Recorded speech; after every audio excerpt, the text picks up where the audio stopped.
ए पागल, दिखाई नहीं देता? साहब लोग आ रहे हैं, उधर जा। तुम्हें पता है ये कौन है? जिस आदमी को तुम लोग पागल कह रहे हो, पत्थर मार रहे हो, जानते हो ये कौन है? नमस्कार दोस्तों, आज मैं आपके लिए एक ऐसी कहानी लेकर आया हूं जो न सिर्फ आपकी आंखों को नम कर देगी बल्कि आपके रोंगटे खड़े कर देगी। यह कहानी उस गुमनाम नायक की है जिसे दुनिया पागल समझकर पत्थर मारती रही, लेकिन जिसके सीने पर सजे मेडल और शरीर पर लगे घाव इस देश की सुरक्षा की गवाही दे रहे थे। सोचिए, जिस तिरंगे को हम और आप साल में 2 बार लहराकर भूल जाते हैं, उस तिरंगे की रक्षा के लिए एक इंसान अपना मानसिक संतुलन खो बैठा। आज की घटना इंसानियत और देशभक्ति की एक ऐसी मिसाल है जिसे सुनकर आपका सीना गर्व से चौड़ा हो जाएगा। तो चलिए शुरू करते। कंपा देने वाली दास्तान। दोपहर के 2 बज रहे थे और उत्तर भारत के एक छोटे से शहर का मुख्य चौराहा यानी घंटाघर चौक पूरी तरह से तप रहा था। मई की गर्मी थी और लू के थपेड़े चल रहे थे। सड़क पर डामर पिघलने को तैयार था। इसी भीड़-भाड़ वाले चौराहे के एक कोने में कूड़े के ढेर के पास एक अजीब सा आदमी बैठा था। उसके बाल झटाओं की तरह उलझे हुए थे और मिट्टी से सने थे। दाढ़ी बड़ी हुई थी जिसमें शायद कई महीनों से कंघी नहीं हुई थी। उसके बदन पर कपड़ों के नाम पर चिथड़े लटके थे जो शायद उसने किसी कूड़ेदान से उठाए होंगे। वह आदमी अपनी ही धुन में कुछ बड़बड़ा रहा था। आने जाने वाले लोग उसे हिकारत भरी नजरों से देखते। कोई उसे पागल कहता तो कोई गंदा भिखारी। चौराहे पर एक फलों की दुकान थी जिसका मालिक सोहनलाल बहुत ही गुस्सैल था। वह पागल आदमी सोहनलाल की दुकान के पास पड़े एक सड़े हुए केले को उठाने के लिए बढ़ा। भूख इंसान को जानवर बना देती है और वह तो फिर भी मानसी का रूप से बीमार था। जैसे ही उसने हाथ बढ़ाया, सोहनलाल चिल्लाया, अरे ओ पागल, चल हट यहां से, ग्राहक खराब कर रहा है मेरा, भाग यहां से वरना डंडे से मारूंगा। वह आदमी डरा नहीं। उसने एक अजीब सी मुस्कान के साथ सोहनलाल की तरफ देखा और एकदम सावधान की मुद्रा में खड़ा हो गया। उसने अपने माथे पर हाथ रखकर सोहनलाल को सैल्यूट किया और जोर से बोला, जय हिंद सर, दुश्मन सीमा पर है, हम पीछे नहीं हटेंगे। सोहनलाल और वहां खड़े कुछ लड़के जोर जोर से हंसने लगे।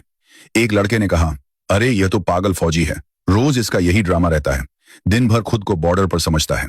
दूसरे लड़के ने मजाक उड़ाते हुए सड़क पर पड़ा एक पत्थर उठाया और उस पागल की तरफ फेंक दिया। पत्थर सीधा उस आदमी के माथे पर लगा। खून की एक पतली धार निकल आई, लेकिन उस पागल ने न दर्द की परवाह की न खून की। उसने बस अपना सैल्यूट नहीं तोड़ा। वह वैसे ही तना खड़ा रहा जैसे कोई सिपाही अपने कमांडर के सामने खड़ा होता है। उसकी आंखों में एक अजीब सी चमक थी जो पागलपन की थी या जुनून की, कोई नहीं समझ पा रहा था। वह आदमी वहां से हटा और चौराहे के बीच में लगे खंबे के पास चला गया। उस खंबे पर किसी ने 15 अगस्त को एक छोटा सा प्लास्टिक का तिरंगा लगाया था जो अब फटकर नीचे गिरने ही वाला था। वह पागल दौड़कर वहां गया और उस गिरते हुए झंडे को अपने गंदे हाथों से ऐसे लपक लिया जैसे कोई माँ अपने गिरते हुए बच्चे को बचाती है। उसने उस गंदे झंडे को अपनी फटी हुई कमीज से सान किया, उसे चूमा और अपनी जेब में रख लिया। लोग यह देख रहे थे और कह रहे थे, देखो नौटंकी, यह पागल अब झंडा लेकर नाचेगा। तभी दूर से सायरन की आवाजें सुनाई देने लगी। यह पुलिस की जीप का सायरन नहीं था, यह सेना की गाड़ियों का भारी भरकम सायरन था। शहर के लोग जानते थे कि आज आर्मी के नए जनरल साहब शहर के आर्मी कैंट का दौरा करने आ रहे हैं। पुलिस वालों ने तुरंत चौराहे का ट्रैफिक रोक दिया।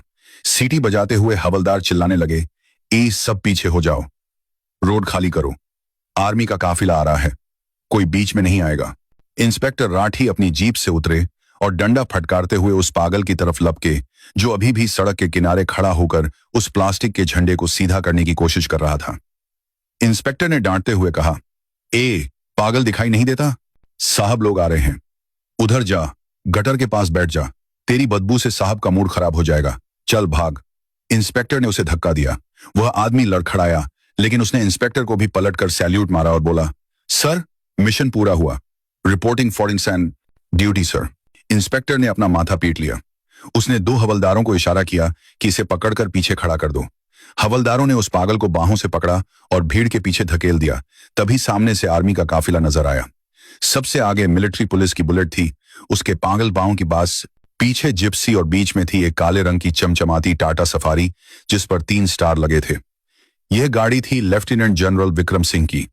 विक्रम सिंह भारतीय सेना के एक बहुत ही सख्त और सम्मानित अधिकारी थे।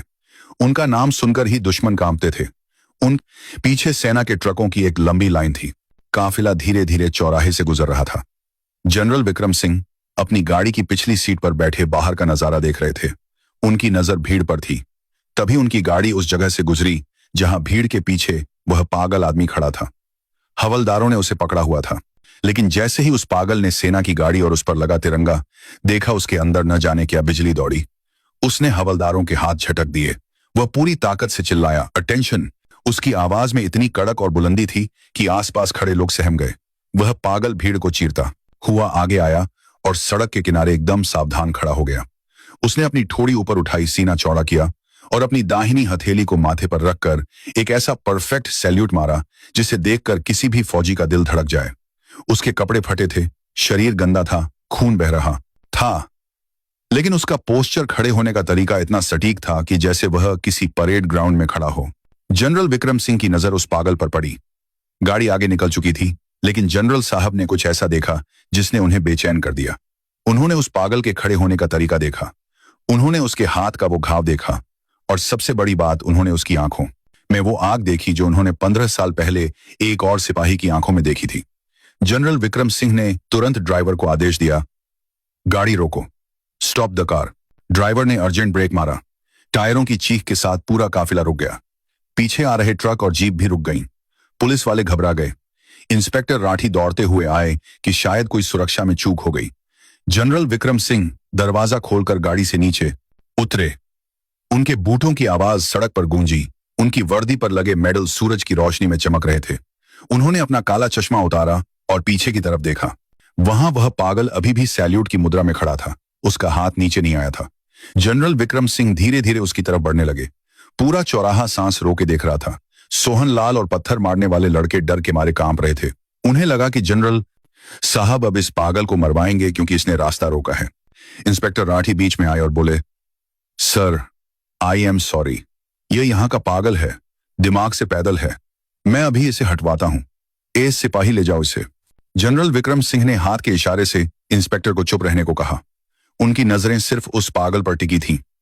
जनरल साहब उस गंदे और बदबूदार आदमी के बिल्कुल करीब जाकर खड़े हो गए। वह आदमी अभी भी सैल्यूट किए हुए था। उसकी नजरें सामने टिकी थीं, पलक भी नहीं झपक रही थी। जनरल विक्रम सिंह ने कांपती हुई आवाज में पूछा, मेजर, मेजर रणवीर? यह नाम सुनते ही उस पागल के शरीर में एक सिहरन हुई। उसका हाथ धीरे धीरे नीचे आया।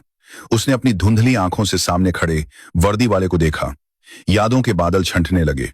उसने धीरे से कहा, कोड नेम तूहान, मिशन लाहौर। जनरल विक्रम सिंह की आंखों से आंसू छलक पड़े। यह देश के आर्मी चीफ थे जो कभी नहीं रोते थे, लेकिन आज सड़क के बीचों बीच उनकी आंखों से गंगा जमुना बह रही थी। वह आगे बढ़े और उस गंदे पागल को अपने सीने से लगा लिया, कसकर, इतना कसकर जैसे कोई खोई हुई दौलत मिल गई हो। जनरल साहब का बेदाग यूनिफॉर्म उस पागल की गंदगी और खून से सन गया, लेकिन उन्हें कोई परवाह नहीं थी। जनरल साहब रोते हुए बोले, रणवीर, तुम जिंदा हो? मेरे शेर, तुम जिंदा हो? हमने तो मान लिया था कि तुम शहीद हो गए। 15 साल कहां थे तुम? भीड़ सन्न थी। पुलिस वाले बुत बने खड़े थे। किसी को समझ नहीं आ रहा था कि एक पागल को जनरल साहब सर और शेर क्यों कह रहे हैं। जनरल साहब ने उस पागल का चेहरा अपने हाथों में लिया। वह आदमी बच्चों की तरह जनरल को देख रहा था। उसने टूटी फूटी आवाज में कहा, सर, वो लोग बहुत मारते थे, नाखून निकाल लिए सर, पर मैंने अपना नाम नहीं बताया, मैंने देश का राज नहीं बताया सर।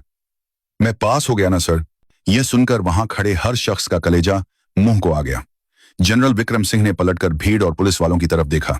उनका चेहरा गुस्से से लाल था। वह दहाड़े, तुम्हें पता है यह कौन है? जिस आदमी को तुम लोग पागल कह रहे हो, पत्थर मार रहे हो, जानते हो यह कौन है?